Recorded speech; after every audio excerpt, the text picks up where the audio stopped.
Station, this is Houston. Are you ready for the event? Houston, this is Station. We are ready for the event. NBC Today Show. This is Mission Control Houston. Please call Station for a voice check. Hey. Broker with the Today Show. How do you hear me?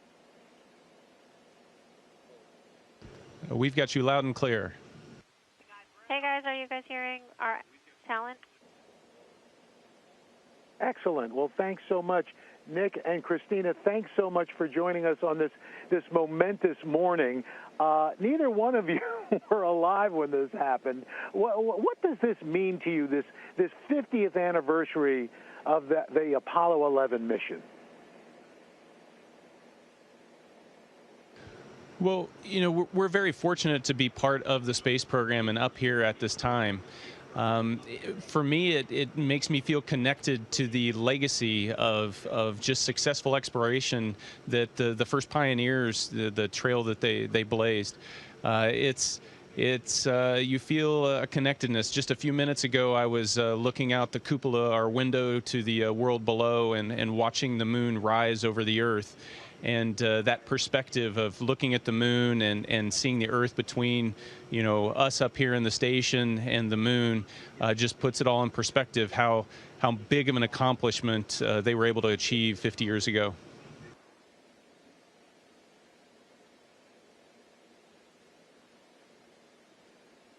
Christina, what does this mean to you, to be up there in space on the morning of this 50th anniversary? Well, it is certainly an honor, and as Nick said, it makes us feel connected to that amazing event that changed history 50 years ago. And also, I see it as an inspirational event. I see the anniversary as a time when we can reflect on what we can accomplish when we come together to achieve great things. And as when we work as a team can accomplish. They say that over 400,000 people worked to get that first human on the moon, and knowing that when we come together, we can accomplish great things, and that the bigger the challenge, the bigger the reward. And allowing those things to inspire me to bring my best every day and to appreciate the teams that I get to be a part of. That's kind of how I look at this amazing anniversary.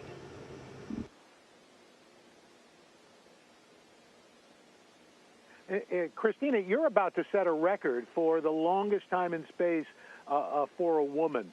What do you think about the idea that there are young girls watching you who are going to say, I want to do that? I do think about that every day. I think about the idea that it can inspire the next generation of explorers. And I think about how people paved the way for me to be here doing what I'm doing. I like to think of the record as a way to remind me every day to bring my best, because it's not the total number of days you're up here, but it's what you do with each of those days. It's going to be an amazing opportunity for science to look at how the human body adapts to microgravity to inform our next missions going deeper into space and onto Mars. And I like to think that hopefully this record will be exceeded as quickly as possible, because that means we're continuing to push those boundaries.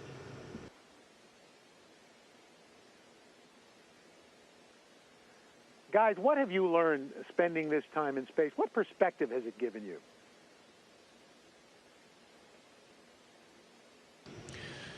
So when you look down at the Earth from 250 miles above, it seems familiar, but it also seems very different. And a lot of the things that we would define the land by, borders and cities, they can tend to fade into the background. And you start to see the Earth for the magnificent place that it is. And you realize that, you know, up here on the space station, we've been continually operating the space station for 2 decades now. And the reason we've been able to do that is because we've drawn upon the strength of the world. We've got an international, you know, team that every day is working to maintain this, and our strength through cooperation is what's enabled us to sustain.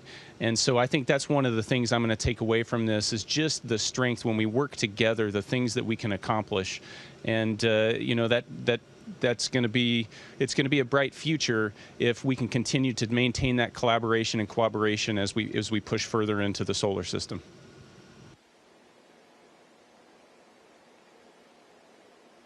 Nick and Christina, thank you so much. And as we go, in honor of the Apollo 11 moon mission, could you possibly show us your best moonwalk?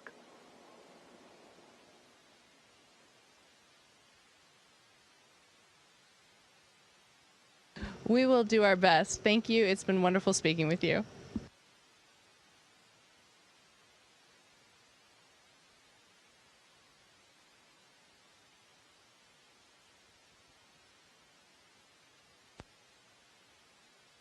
Station, this is Houston ACR. That concludes the NBC portion of the event. Please stand by for a voice check from CBS. Stand by for a voice check from CBS. Station, this is Tony DeCopel with CBS This Morning. How do you hear me? Tony, we have you loud and clear. Welcome to the International Space Station. Tony DeCopel with CBS This Morning. Thank you very much. So I'll do the intro, right? Stand by. All right. Here we go. In. Here we go. In. 3, 2. And I'm joined now by astronauts Nick Hague and Christina Koch. They are aboard the International Space Station. Good morning, guys. Good morning. Welcome to the International Space Station. I'm curious. Thank you very much. It looks like you guys have been having some fun this morning. I'm seeing you. Hold on. We're going to start again. There is a delay with your hearing, so you have to just wait for them. Okay. It's like Wait 5 or every. 6 seconds long. So you got to wait for them to answer. We'll fix it pretty close. Okay. They can type it up. All right, guys. We're going to start again. All right, stand by. Okay, here we go. In 3, 2. And I'm joined now by astronauts Nick Hague and Christina Koch. They are right now about 250 miles straight up aboard the International Space Station. Good morning, guys. Good morning, Tony. It's a pleasure to be with you.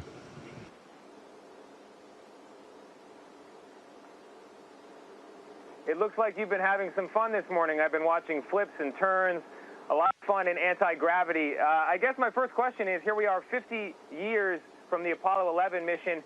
As you twirl and orbit in space, what does it mean to you? I think what it means to us is a great inspirational moment to think back to what the teams were able to accomplish when they really put their minds to something and they took on a challenge that was so huge that they knew it would alter the course of history. We feel connected to that event because we're so honored to be a part of the space program today and to continue their legacy. We're in a period now where we're able to explore the frontiers of science and uncover and unlock amazing secrets that help to benefit life on Earth. So feeling that connection and that inspiration is really what it means to us today.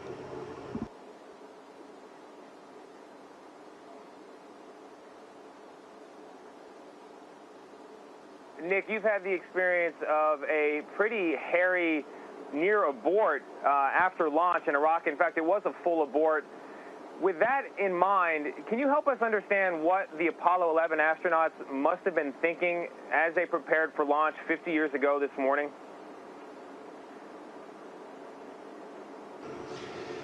You know, I think that every person that's strapped themselves into a rocket thinks the same things. You've spent many years training for that moment to try to do everything perfect and to, you know, if something doesn't work right with the system, to figure out how to work around it. And that's what we train for. And there's a massive team on the ground that prepares you for that. So that's what gives you the confidence going in, knowing that you've got this gigantic team of, 100,000 or hundreds of thousands of people that are supporting you and making it all possible, and that they're as committed to making it a successful mission as you are. And so the second time I got into the rocket, I was just as confident as the first time I got into the rocket, and it's because of that team.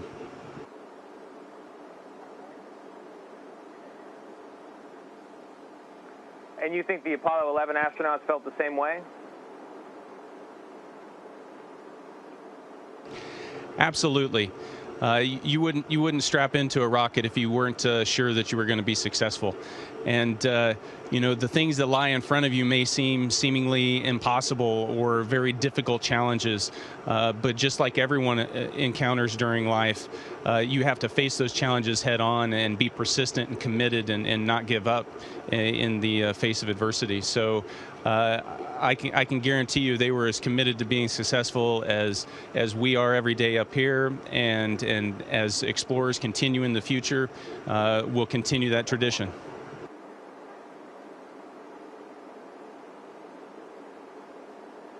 Hey, Christina, you've said that being in space and seeing the perspective of the Earth from above, the so-called overview effect, has reminded you that we are one on this planet.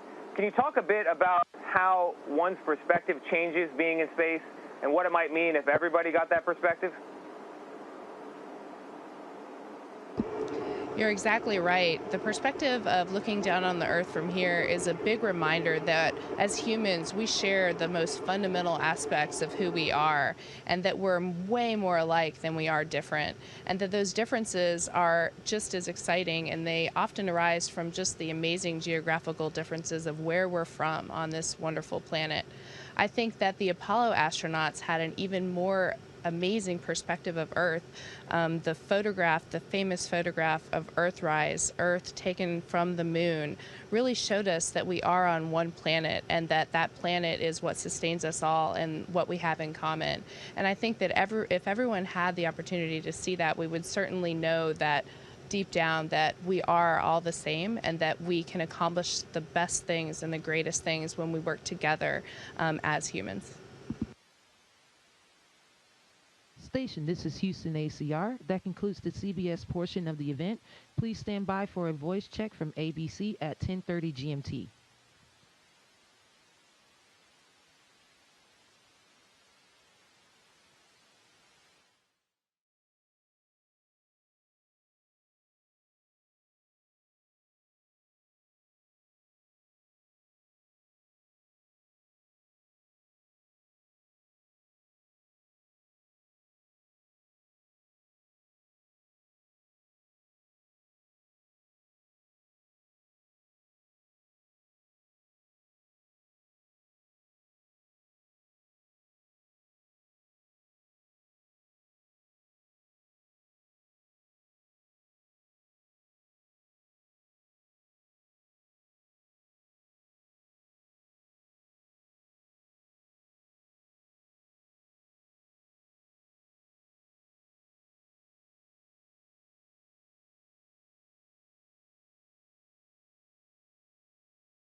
Station, this is Houston ACR. Please stand by for a voice check from ABC.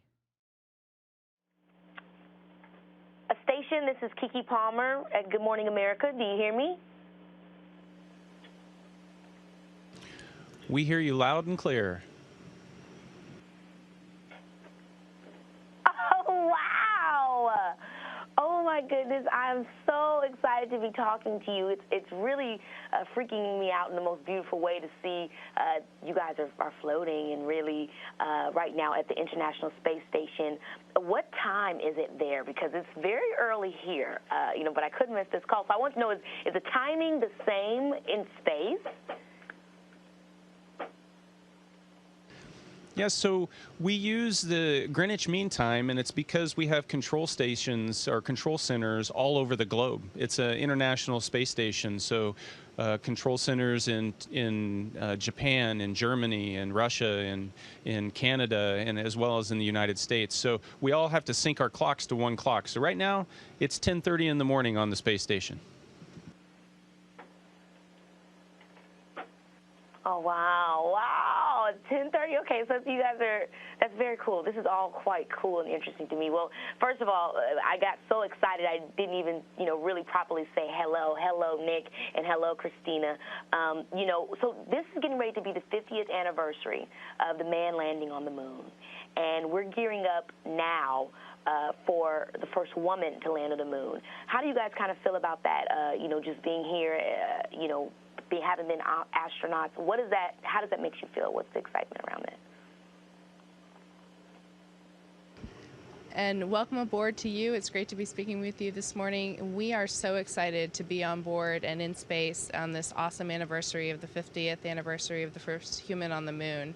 And it is indeed an exciting time because we're looking to land the first woman and the next man on the moon in 2024. So to be a part of the program when we are recommitting to that spirit of exploration that first drove the teams to accomplish landing on the moon 50 years ago, it's just an inspiring moment. It makes us feel connected to those that paved the way for us to be here today.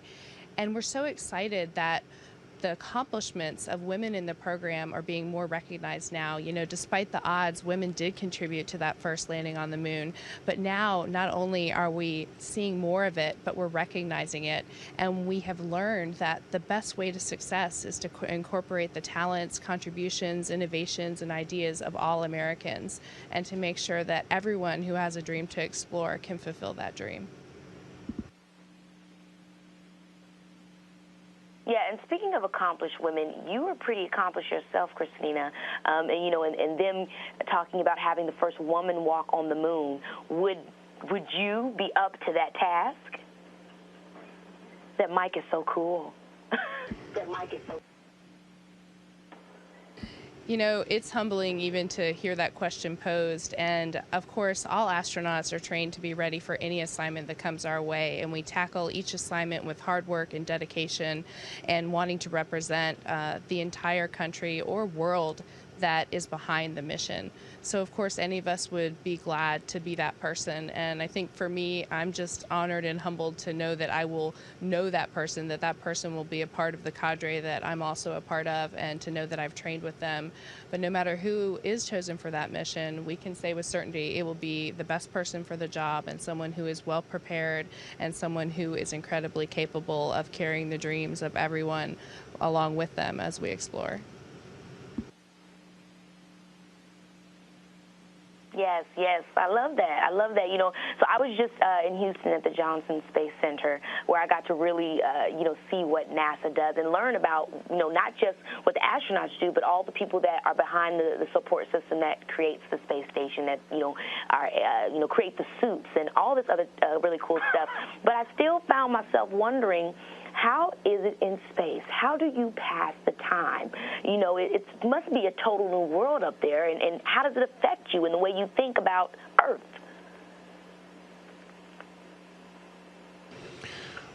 Well, you're right. The space program is a gigantic team. And that team on the ground, numbering in, close to 100,000, that team of people keeps us busy every day. 7:30 in the morning till 7:30 at night, we're working up here, and we're working to maintain this laboratory. It's been up here for a couple decades now, but we're also working to perform experiments and collect scientific data, because that's the mission of the space station, is to learn more. We're trying to learn more about the universe around us. We're trying to learn more about ourselves. Part of that is for the benefit of people on the ground, to come up with new materials, new drugs, and just increase our understanding of how to better take care of the planet and ourselves. And part of it is to test out some of the hardware that's going to take us back to the moon. And so we keep busy every day. In terms of time flying by, it sure does up here. And when we can steal away a couple minutes, staring out the window and looking down at the Earth is a great way to reflect on how unique an opportunity it is. I truly want to know, because they kept saying when I was down at NASA that, there are no boundaries there, because the people, there that are part of what you guys do, you guys really get to see things that, I wish we all got to see. So the first time, that you saw space and you realized I'm no longer on Earth, is there a word that you can describe that it made you feel? That blows my mind. I will never forget that moment. Yes, it was mind-blowing, and I'll never forget that moment. For me, it came when I was still in the Soyuz rocket before I ever got to the space station. I looked out the window, and even though I should have known I would see Earth out there, which I did know I would, it still blew my mind, and I exclaimed, "Oh my word." I think I scared Nick and Alexi a little bit because they thought maybe I was seeing something going wrong, and I had to reassure them, "Oh no, everything's okay. It's just Earth." And it's amazing. Oh, my goodness. I know you guys have to go, and I could talk to you forever, but I truly want to thank you, Christina. I want to thank you, Nick, for your time. I appreciate you guys for all the science that you're doing up there, and also hopefully you guys are also enjoying, which it sounds like you are. But I appreciate you, and thank you for being our true heroes. Thank you. It was a pleasure speaking with you today. Station, this is Houston ACR. That concludes the ABC portion of the event. Please stand by for a voice check from NPR. I like how they...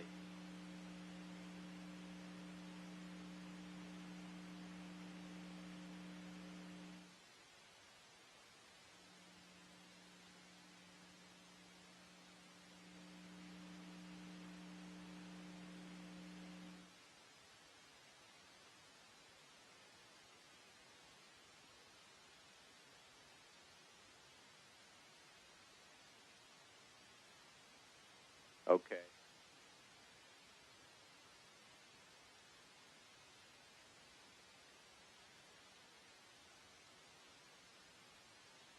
This is Dave Pignanelli with NPR. How do you hear me? Dave, we've got you loud and clear. Welcome to International Space Station. Thank you very much. I want to jump right in and just ask you, Apollo 11 was such an inspiration for so many of us that were alive at the time. Obviously, your generation. I don't believe you were both alive 50 years ago. So, Christina, let me talk first with you. Through what lens do you view the first moon landing?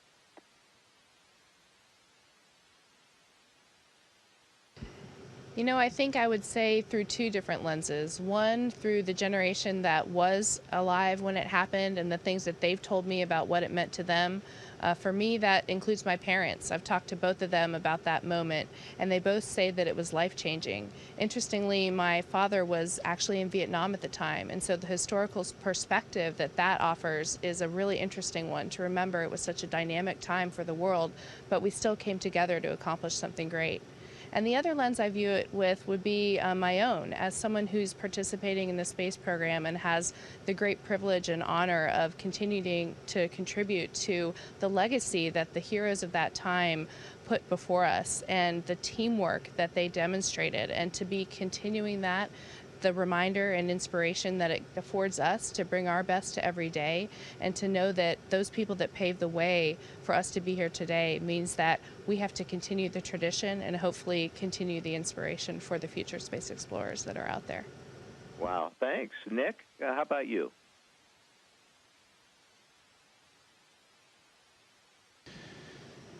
So Christina mentioned their legacy and what a legacy those pioneers have left us. We're continuing to ride that wave of energy and excitement for exploration and discovery that they started 50 years ago.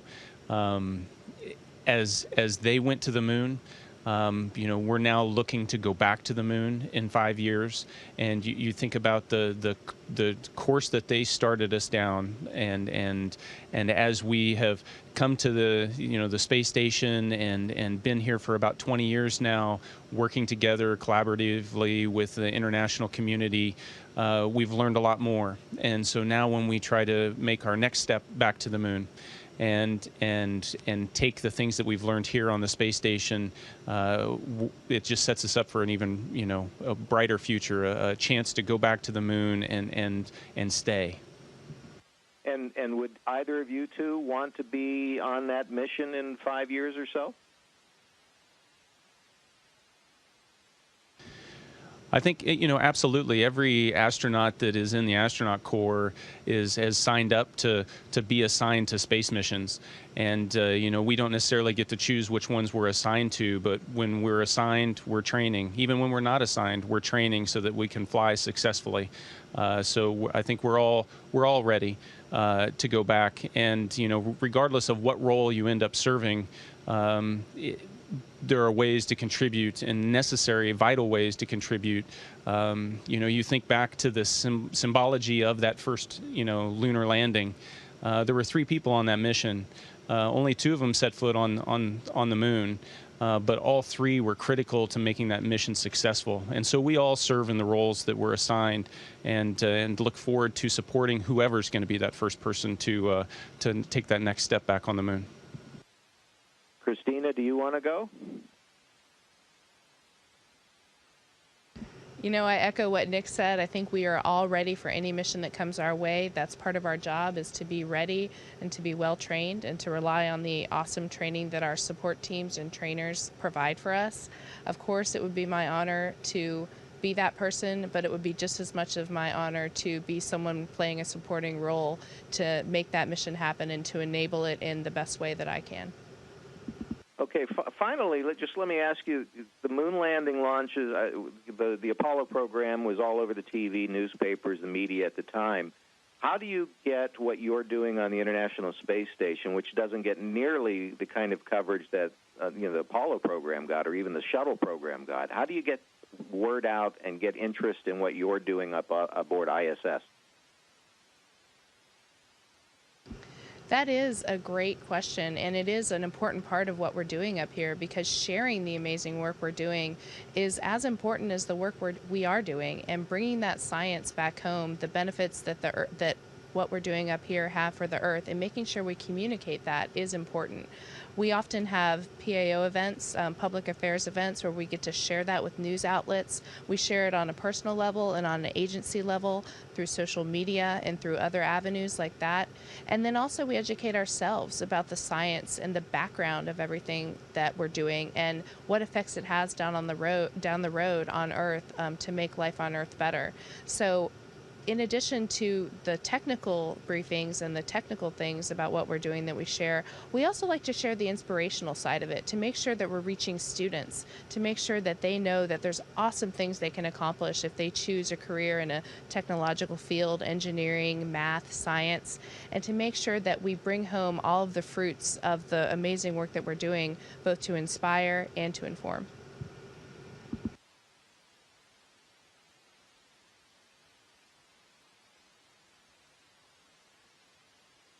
Okay, thank you very much. I really appreciate the time. You're very welcome. It was a pleasure speaking with you today. Station, this is Houston ACR. That concludes the event. Thank you to all participants from NBC, CBS, ABC, and NPR. Station, we are now resuming operational audio communications.